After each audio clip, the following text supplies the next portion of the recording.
l'île de Foskey, en Caroline du Sud.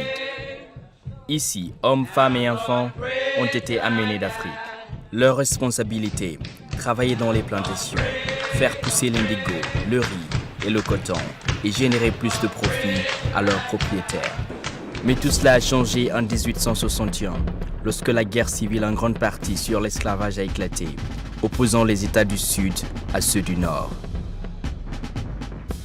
Les esclaves se sont battus pendant la guerre et ont été finalement affranchis avec une promesse d'éducation à la fin du conflit en 1865. Plus de 1000 esclaves affranchis s'installèrent ici, sur l'île de Foskey. Mais seulement 13 descendants d'esclaves occupent l'île aujourd'hui.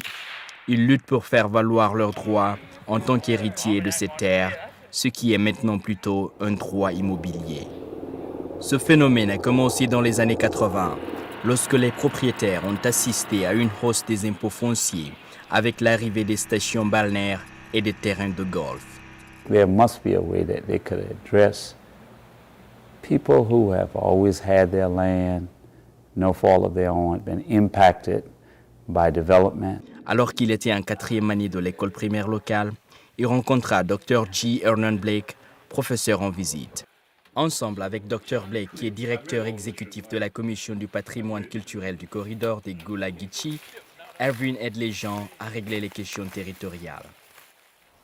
La Commission aide les descendants d'esclaves qui se sont installés en Caroline du Sud, les Galas, et qui résident en Géorgie, les Geechee, à conserver leurs précieuses terres laissées par leurs ancêtres et en même temps préserver leur culture.